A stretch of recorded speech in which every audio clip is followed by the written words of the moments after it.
कभी कभी जीवन हमें उस मोड़ पर लाकर खड़ा कर देता है जहां सब कुछ जानने के बाद भी इंसान को अनजान बनकर रहना पड़ता है। सामर्थ्य पास होते हुए भी हालात ऐसे बनते हैं कि चुपचाप सहना पड़ता है।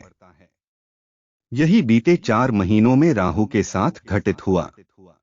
जब शनि ने कुंभ राशि में प्रवेश किया, ठीक उसी क्षण राहु ने वृश्चिक राशि के चतुर्थ भाव में कदम रखा। उनका उद्देश्य था सुख और स्थिरता का साम्राज्य खड़ा करना, लेकिन उस समय उनकी स्थिति थी मृत अवस्था। मृत अवस्था का अर्थ शक्ति का होना, लेकिन उसे प्रयोग न कर पाना, मानो कलयुग का राजा भी विवश और असहाय हो गया हो, और यही विवशता हमारे भीतर भी उतर आई। इसीलिए इन महीनों में हमने महसूस की एक अजीब सी थकान, असमर्थता का बोझ और बेचैनी की गहरी परछाई। यह सब शुरू हुआ 18 मई 2025 की शाम 7:35 पर, जब राहु ने वृश्चिक राशि के चतुर्थ भाव में प्रवेश किया। ध्यान रखिए, यह भाव राहु का साम्राज्य माना जाता है, लेकिन मृत अवस्था ने उनकी अपार शक्ति को बांधकर रखा, मानो सोया हुआ शेर जिसे जगने का इंतजार है। ज्योतिष शास्त्र कहता है कि जब कोई ग्रह 24 से 30 अंश तक पहुंचता है तो उसकी शक्ति धीरे धीरे मंद पड़ने लगती है। यही कारण रहा कि इतने महीनों तक राहु की असली ऊर्जा हम तक नहीं पहुंच सकी, लेकिन जैसे ही 2 सितंबर 2025 का दिन आएगा, राहु 23वें अंश पर पहुंचेगा और मानो उनकी नींद टूट जाएगी। उसी क्षण से उनका प्रबल और साम्राज्यवादी प्रभाव सामने आने लगेगा। ये असर केवल कुछ समय का नहीं होगा, बल्कि लगातार 5 दिसंबर 2026 तक स्थिर रहेगा। इस अवधि में जीवन की सीमाएं मानो टूटकर गिर जाएंगी, बंधनों की बेड़ियां खुलेंगी और हमारे सामने एक ऐसा खुला मैदान होगा जहां हम वैसा खेल खेल पाएंगे जैसा हमने अपने मन की गहराइयों में हमेशा चाहा है। यह समय रुकावटों की दीवारों को गिरा देगा। आमतौर पर ग्रहों की प्रकृति को हवा या उसके झोंके से जोड़ा जाता है, मगर राहु अलग है। राहु न तो हवा है और न ही केवल झोंका। राहु खुद एक प्रचंड तूफान है, और अब यह तूफान किस दिशा में हमारे जीवन को ले जाएगा, यह वही समझ पाएगा जो ध्यान से इसके संकेतों को पहचान सकेगा। तो चलिए मित्रों, जानते हैं राहु के आने वाले 10 अद्भुत प्रभावों के बारे में। लेकिन उससे पहले, अगर आप हमारे चैनल पर नए हैं तो इसे सब्सक्राइब जरूर करें, वीडियो को लाइक करें और कमेंट में पूरे दिल से लिखें हर हर महादेव। साथ ही इस महत्वपूर्ण जानकारी को अपने दोस्तों और परिवार में शेयर करना बिल्कुल न भूलें। पहला प्रभाव, सुख, समृद्धि और संपत्ति का विस्तार। सोचिए, 18 साल का इंतजार और अब राहु का चतुर्थ भाव में प्रवेश। यह कोई साधारण खगोलीय घटना नहीं है, बल्कि वह क्षण है जब आपके जीवन की जड़ें, घर, परिवार और संपत्ति नई मजबूती और नई दिशा पाती हैं। राहु का यह गोचर पूरे 1.5 वर्ष तक असर डालेगा। हाँ, इसके 4 महीने बीत चुके हैं, लेकिन असली शक्ति अब प्रकट होने वाली है। आने वाला समय आपके जीवन की तस्वीर बदल देगा। इस अवधि में ग्रह और संपत्ति से जुड़े कार्य रफ्तार पकड़ेंगे। अगर दिल में लंबे समय से नया घर बनाने का सपना है, पुरानी संपत्ति को बेचने या जमीन में निवेश का विचार है, तो यह वही समय है जब आपके सपने हकीकत में बदल सकते हैं। राहु यहाँ स्थिर नहीं रहते, वे सक्रिय हो जाते हैं, और यही सक्रियता आपके हर प्रयास को तेज गति से आगे बढ़ाएगी। लेकिन याद रखिए, यह प्रभाव केवल घर या जमीन तक सीमित नहीं रहेगा। परिवार की खुशियां बढ़ेंगी, घर की रौनक निखरेगी और रिश्तों में संतुलन लौटेगा। बहुत से लोग अनुभव करेंगे कि जो काम वर्षों से रुके पड़े थे, अचानक से रास्ते खुलने लगे हैं। राहु आपके लिए अवसरों के नए द्वार खोलेंगे, और यह काल 2026 तक आपके जीवन में स्थायी समृद्धि की मजबूत नींव डाल सकता है। दूसरा प्रभाव, ज्ञान और शिक्षा का नया अध्याय। चतुर्थ भाव केवल घर और सुख सुविधाओं का प्रतीक नहीं है, यह शिक्षा, ज्ञान और आंतरिक समझ का भी घर माना जाता है। जब राहु यहाँ स्थापित होते हैं तो वे सिर्फ भौतिक समृद्धि ही नहीं देते, बल्कि मानसिक और बौद्धिक विकास के द्वार भी खोलते हैं। यह काल आपके लिए वैसा ही होगा जैसा समुद्र मंथन के समय राहु के लिए था। उस क्षण उनकी दृष्टि केवल अमृत कलश पर केंद्रित थी।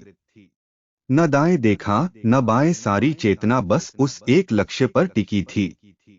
इसी प्रकार राहु की यह स्थिति आपको भी अपने लक्ष्य पर केंद्रित रहने की प्रेरणा देगी। इस दौरान आपको ऐसा ज्ञान प्राप्त होगा जो पुस्तकों के पन्नों से कहीं आगे होगा।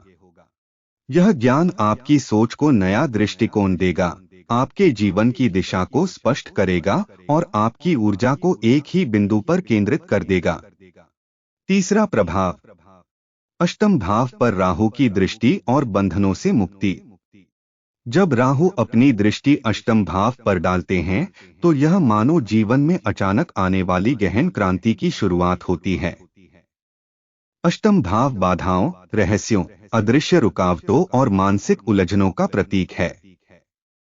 अक्सर यह भाव उन जंजीरों को जन्म देता है जो दिखाई तो नहीं देती, लेकिन भीतर ही भीतर हमें रोककर रखती हैं।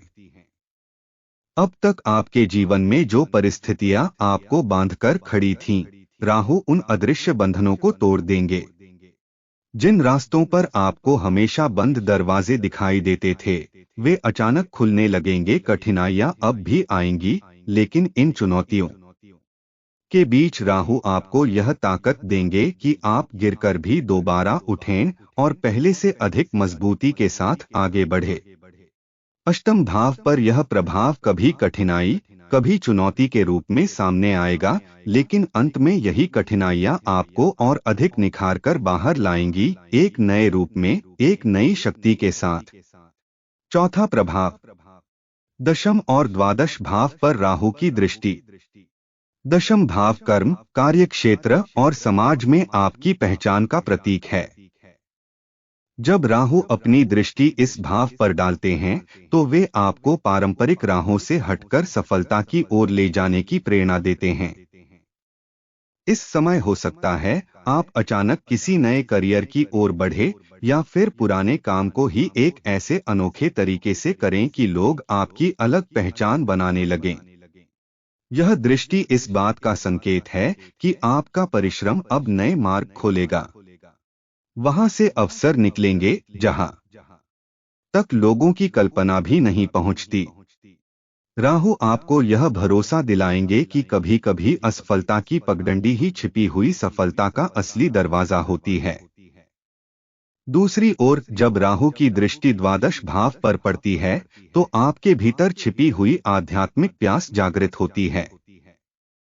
यह प्यास केवल पूजा पाठ या बाहरी आडंबर तक सीमित नहीं रहती, बल्कि आपको अपने भीतर की गहराइयों को टटोलने पर मजबूर करती है। आपको एहसास होगा कि जीवन सिर्फ भौतिक सुख सुविधाओं तक सीमित नहीं है। असली तृप्ति आत्मबल और आत्मज्ञान से आती है। राहु की यह दृष्टि आपको यह सिखाती है कि व्यर्थ की उलझनों और झूठे मोहमाया से बाहर निकलकर ही जीवन के नए आयामों को छुआ जा सकता है। पांचवा प्रभाव, स्थान परिवर्तन और निवेश के अवसर। राहु की अंतिम दृष्टि जब द्वादश भाव पर पड़ती है तो जीवन में बदलाव की नई राहें खुलती हैं। यह भाव स्थान परिवर्तन, विदेश यात्रा, निवेश और खर्चों से जुड़ा हुआ है। जब राहु यहाँ सक्रिय होते हैं तो व्यक्ति चाहे या न चाहे किसी नए स्थान की ओर खींचता चला जाता है। अगर आपके मन में पहले से बदलाव की चाहत है तो यह स्थिति उसे साकार कर सकती है। और यदि आप स्थिर रहना चाहते हो तब भी परिस्थितियां आपको नए अनुभवों की ओर ले जा सकती हैं। निवेश की दृष्टि से भी यह समय विशेष महत्व रखता है। राहु अक्सर अचानक बड़े निवेश और अप्रत्याशित आर्थिक स्रोत सामने लाते हैं। अगर अभी तक धन की कमी या रुकावट जैसी समस्या रही है, तो राहु अब उसके समाधान के लिए नए अवसर प्रदान कर सकते हैं। छठवां प्रभाव, करियर और व्यवसाय में नई उड़ान। जब राहु की दृष्टि द्वादश भाव पर पड़ती है, तो इसका असर खास तौर पर उन लोगों पर दिखाई देता है जो अस्पताल, रियल एस्टेट या विदेश से जुड़े कार्यों में सक्रिय हैं। इन क्षेत्रों से जुड़े जातकों के लिए यह समय एक नई ऊंचाई, नई सीढ़ियों और अप्रत्याशित सफलता का मार्ग खोलता है। राहु की ऊर्जा कभी भी एक जगह ठहरती नहीं। चाहे आप नौकरी कर रहे हों या व्यवसाय चला रहे हों, दोनों ही परिस्थितियों में अब हालात आपके पक्ष में करवट लेंगे। दशम भाव पर राहु की पहले से पड़ रही दृष्टि और अब द्वादश भाव पर बना प्रभाव दोनों मिलकर करियर को ऐसी दिशा देंगे जो आपको एक बड़े मुकाम तक ले जा सकती है। खासकर वृश्चिक राशि वालों के लिए यह समय और भी महत्वपूर्ण है। पिछले 18 वर्षों में ऐसा संयोग नहीं आया था। अब राहु आपके लिए वह द्वार खोल रहे हैं जहां से बिना किसी बड़ी रुकावट के आगे बढ़ना संभव होगा। जो काम लंबे समय से अटके पड़े थे, वे अब न केवल पूरे होंगे बल्कि मजबूती के साथ आपको सम्मान और पहचान भी दिलाएंगे। राहु भ्रम जरूर पैदा करते हैं, लेकिन यदि आप धैर्य और ठोस रणनीति के साथ कदम बढ़ाएंगे, तो यह समय आपके जीवन की सबसे बड़ी छलांग साबित हो सकता है। सातवां प्रभाव, भय, भ्रम और समाधान का मार्ग। हर ऊर्जा के दो पहलू होते हैं। जैसे सिक्के के दो चेहरे होते हैं, वैसे ही राहु जहां अवसरों की बौछार करता है, वहीं भय और भ्रम की स्थिति भी पैदा करता है। कभी कभी उसकी चाल हमें असमंजस और चिंता से भर देती है। राहु का स्वभाव ही ऐसा है, वह बार बार हमें परखता है कि हम अपने लक्ष्य पर अडिग रहते हैं या बीच रास्ते विचलित हो जाते हैं। अगर आप राहु की तरह ही अपने लक्ष्य पर अटल रह पाए, जैसे समुद्र मंथन के समय उसने केवल अमृत कलश पर अपनी दृष्टि टिकाई थी, तो यह समय आपके लिए वरदान बन सकता है। सकारात्मक सोच और धैर्य ही इस पूरे दौर में सबसे बड़ा मंत्र होंगे। विशेषकर वृश्चिक राशि वालों के लिए यह समय आंतरिक परीक्षा का है। राहु भ्रम जरूर पैदा करेगा, लेकिन वहीं वह आपको अपने असली सामर्थ्य का भी एहसास दिलाएगा। यदि आपने मन को स्थिर रखा, तो भय खुद ही समाधान में बदल जाएगा। आध्यात्मिक दृष्टि से भी यह समय महत्वपूर्ण है। भगवान शिव की उपासना और गंगाजल का प्रयोग राहु के नकारात्मक असर को कम करेगा।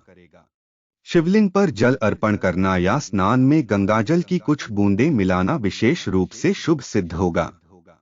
इससे राहु की बाधाएं घटेंगी और उसके सकारात्मक परिणाम और भी प्रबल होंगे।